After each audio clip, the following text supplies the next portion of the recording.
On behalf of the St. Constantine and Helen Romanian Orthodox Church of Lilburn, Georgia, welcome to our 2013 Fall Romanian Festival. We're happy to have you with us and hope you enjoy the festivities. Among the many charming qualities possessed by the Romanian people, entertaining guests and celebrating are two things they do exceedingly well. So please, have some food, have something to drink, relax, and enjoy the day. If I may, I'd like to take a brief moment of your time to talk about Romania and its people. It's a beautiful place full of fun-loving people, and there's a multitude of intriguing things to learn about. However, in the interest of time, I'll be brief, which means I can really only scratch the surface of the topic at hand. It's my hope that perhaps I can pique your interest just enough so that maybe you'll find the time to discover more on your own. Or even better, when you finally get around to taking that trip to Europe to see more of the world, you'll give some serious thought to visiting Romania to experience it firsthand. Trust me, you won't regret it. The country and its people are resilient and share a collective positive attitude toward life, which is apparent in their culture and customs. These qualities are the result of a long, rich history with more than its share of difficult times and hardship. Bear in mind that in over 2,000 years, the region has been a fault line in nearly every major conflict to engulf the continent. Even more so, it wasn't even 25 years ago that the Romanian people overthrew a brutal and oppressive communist regime that took control immediately after the Second World War, where Romania was the target of both Nazi and Soviet aggression. And whereas immense wealth and resource was poured into Western Europe after the war to rebuild countries such as France and Germany, Romania and other Eastern European countries were left attended to by the Soviets, who exploited the resources of these nations for its own benefit with little regard for the welfare of their people. Romania emerged from the 20th century with deep scars whose remnants can still be seen throughout the country today. With that said, prior to the recent global recession, Romania was one of the fastest growing economies in Europe, and even now it appears that it is poised to regain that momentum, leading the way to a bright future for the overall region.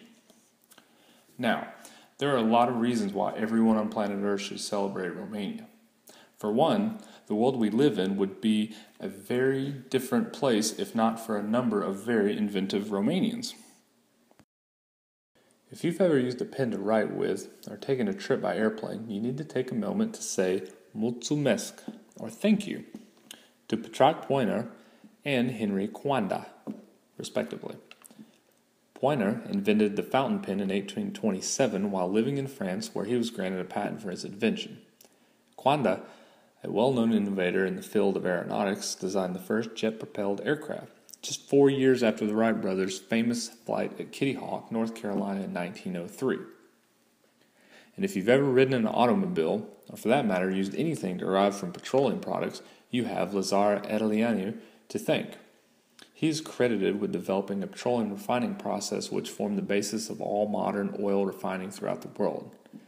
Adelianu also has the distinction of being the original Walter White, as he was the first to synthesize amphetamine in 1887. If you have diabetes, then you literally owe your life to Nicolae Popescu. He was the first to isolate insulin from bovine pancreas and demonstrate its efficacy toward treating hyperglycemia. While Popescu conducted his experiments using dogs, 2 Canadian scientists repeated the work the following year with human test subjects, later receiving the Nobel Prize in Medicine. Years later, the Nobel Prize Committee would concede their error in not including Popescu in the award for the discovery of insulin. 3 Romanians have received a Nobel Prize, one each in medicine, literature, and for peace. So we have a few examples from extraordinary Romanians who have made great contributions to society, but to really appreciate the Romanian spirit, we need to first answer a few basic questions. First of all, where is Romania? How long has it been around? How did it come to be the country it is today? Let's begin with the basics. Romania is located in the eastern half of Europe. It shares a border with Ukraine to the north, Moldova and the Black Sea to the east, Bulgaria to the south, and Serbia and Hungary to the west. It's the 12th largest country in Europe and is about the size of the state of Oregon. Its population is approximately 20 million, with the largest city being its capital, Bucharest, with a population of more than 2 million. Romania is a member of the North Atlantic Treaty Organization and the European Union. but they still use their own currency, lei. The Romanian language is one of the 5 Romance languages, being derived from Latin. While Eastern influence are present in the spoken language, listen close and you'll find that Romanian language shares many similarities with Italian and to a lesser extent Spanish and French. To greet someone in the latter part of the day on the streets of Rome, Italy is basically the same as in Bucharest. Bună seara, good afternoon or good evening. The word for house is the same as in Spanish, casa. While the traditions, culture, and people of the region enjoy a long, rich history, the modern-day borders of Romania are less than a century old. Like so many European nations, its past has been tumultuous, with its borders constantly shifting as a result of wars, alliances, and political fractures. The history of Romania stretches far back into time with many twists and turns. We can't possibly cover it all here today. But again, I'll try to provide a general outline of key events here, and perhaps you may feel so inclined to investigate matters on your own sometime. The story of Romania is a pretty exciting one, actually. It more or less begins with Dacians, whose origins are shrouded in the mist of time. They inhabited the region in and around the Carpathian Mountains and Black Sea and thrived unabated until 106 AD, when Roman armies finally subdued the Dacians and annexed the region, incorporating it into the Roman Empire. Due to its vast silver and gold deposits, the region became an economic hub for the Romans and attracted citizens from all corners of the empire. However, by 271 AD, the Romans abandoned the region due to constant incursion and invasion by the barbarian tribes such as the Goths, Huns, and Slavs. By the 11th century, the Principality of Transylvania emerged as a semi-autonomous region of the Kingdom of Hungary. And by the 14th century, Moldova and Wallachia would also gain independence from the Hungarian crown, setting the stage for what would eventually become Romania as we know it today. Throughout the 14th and 15th centuries, these territories would dedicate most of their collective military efforts to fighting off the Ottoman Empire. And it's during this time period that a particularly prominent family from the Wallachian region emerged. That's right, the Order of the Dragon, and its most famous member, Vlad Dracula, who became inspiration for Bram Stoker's Dracula. Vlad Tepes, or Vlad the Impaler, as he would later become known, was actually largely revered in his time as a defender of his land against the Ottoman Turks. Pope Pius held him as a great defender of the Christian faith for his victories on the battlefield against the Muslim Turks. But alas, it would take the region many more years to finally rid itself of the threat from the Ottoman Empire. The first major unification of the 3 primary regions that would later become known as Romania occurred under the rule of Michael the Brave in 1600. Moldova, Wallachia, and Transylvania were united under one crown for less than a year before Michael was assassinated. It would be more than 250 years later before the region would unite into a single entity. In 1877, Romania, as it had now become known as, joined the Russians in the Russo-Turkish War. In 1878, the Ottoman Empire was defeated and expelled from the region. In 1881, under the Treaty of Berlin, the Kingdom of Romania was established under the rule of Karl I. This would usher in a prosperous and stable era for the country. As World War I engulfed the continent, Romania had attempted to remain neutral due to their ties to the Austro-Hungarian crown. They were eventually persuaded into the fight on the side of the Allied forces. Their military losses stood at more than 750,000 by the war's end, and with the collapse of the Austro-Hungarian and Russian empires, Transylvania and Bukovina were united with the rest of Romania without protest. When war broke out once again, as World War II began, Romania tried to remain neutral but faced immense pressure from both the Nazis and the Soviets to take sides. With an impending invasion from the east, they sided with the Axis powers to fight the Soviets. As the war carried on, however, King Michael intervened and declared for the Allied cause. Despite their efforts contributing to the defeat of the Nazis, Romania was not recognized by the Treaty of Paris in 1947, even though casualties numbered more than 170,000 after joining the Allies. In 1947, King Michael was forced to abdicate the throne and relinquish rule of the country to the Communist Party. This would mark a particularly difficult time period for the nation, one marked by stagnation and deterioration. In 1989, the people of Romania joined in the popular uprisings that swept across Eastern Europe and revolted against the dictator Nicolae Ceausescu. On Christmas Day 1989, Ceausescu and his wife were executed by firing squad, bringing an end to communism in Romania. Based on the events of the 20th century, one would expect melancholy and sorrow to pervade throughout such a society. And while there is no doubt that this misfortune left its mark, which the country still struggles with to this day, there is an undeniable exuberance and enthusiasm throughout Romania. Romania is by no means a country living in the past, but it is, however, one that prides itself on tradition. And there are a great many traditions to be proud of, some of it peculiar.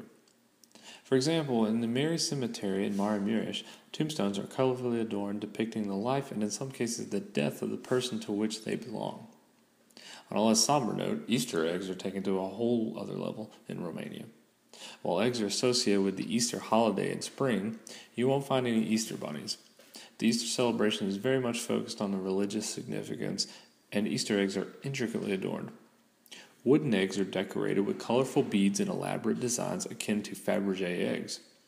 Churches also serve as a canvas for the artistic tradition of the region. There are a number of Orthodox monasteries throughout the countryside covered in iconography on both the outside and indoor.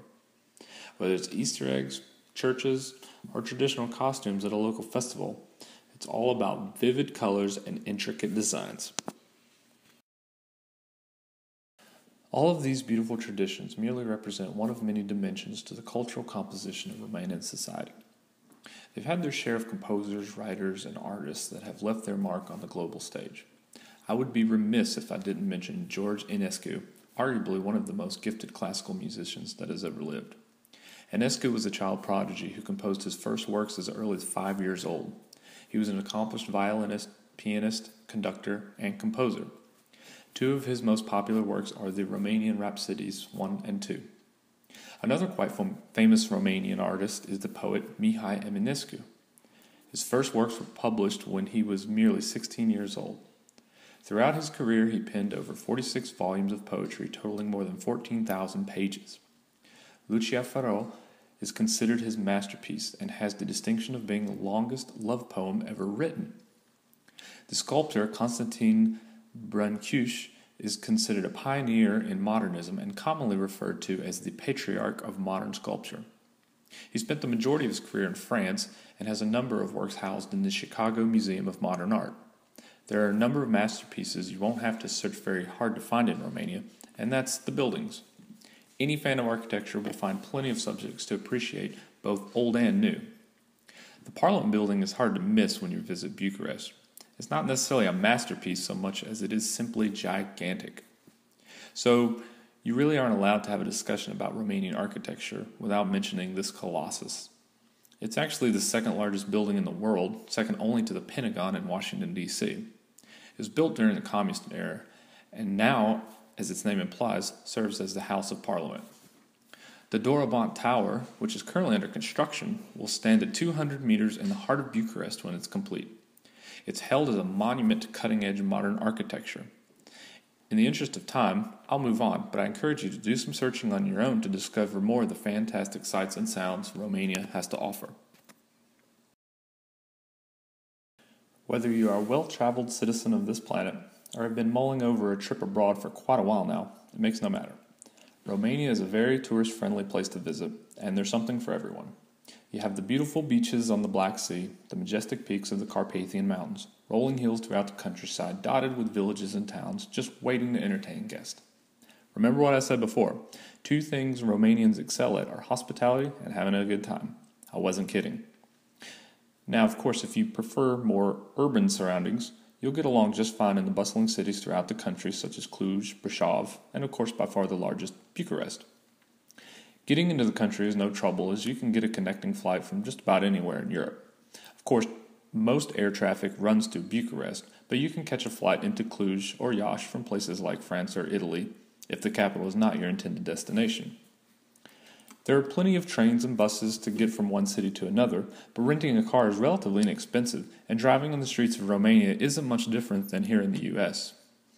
Food and lodging is also quite inexpensive, especially outside of the capital. Just about every little town or village has at least one pensione. A pensione is typically a combination hotel restaurant. Normally you can show up unannounced and get a nice room for the night and a great meal. It makes planning a road trip much easier. Now you may be thinking all of this sounds fine, but all of this convenience is for naught if you can't speak the local language. Well, in Romania, quite a lot of young people speak at least a little English. And Romanians will not be easily offended if you mispronounce a few key phrases you've memorized for your trip. It's not like France, where if you don't speak flawless French, then you'd better not even try. And that brings me to the best part of Romania. Its people. There are no facts and figures to discuss here necessarily, with the exception of my own personal experience perhaps. And for full disclosure, I must confess that I may be a bit biased here, since I am married to a wonderful Romanian woman. Whether referring to the Romanian community here in Atlanta, or the people I've come to know in traveling back home with my wife to visit her friends and family, Romanians are just nice to be around. They're a pretty happy-go-lucky bunch who seem to genuinely value the simple pleasures of life. And they like to talk. A lot. So if you really want to learn about Romania and its people, just strike up a conversation with one. If you're watching this presentation right now, you're most certainly surrounded by Romanians. Lastly, you can't really talk about Romania without talking about the Orthodox Church. It's been a pillar of society in the region going back as far as the beginning of Christianity. More than 90% of the population of Romania identifies as Orthodox Christian. Of the 250 to 300 million Orthodox Christians around the world, 7% of them live in Romania. The Orthodox faith traces its origins back to the first churches established by St. Paul and the Apostles. The Great Schism, which occurred in the 11th century, split the remnants of the Roman Empire and the Church into two geographical regions. The West would become the Roman Catholic Church, and the East the Orthodox Church. After Constantinople was sacked by the Ottoman Turks in 1453, the Orthodox lost its centralized base. Ever since, the Orthodox faith has maintained a decentralized structure, with each country having its own leadership hierarchy, but there is no equivalent to the Catholic Pope in the Orthodox faith. So again, what I've tried to share with you here is a very brief survey of Romania. One can imagine how incomplete a 20-minute account of the United States might be here. So please, if there's anything you've heard that you'd like to know more about, please don't hesitate to entertain that curiosity. And with that, I'll say, vă mulțumesc și bucurați-vă de ziua.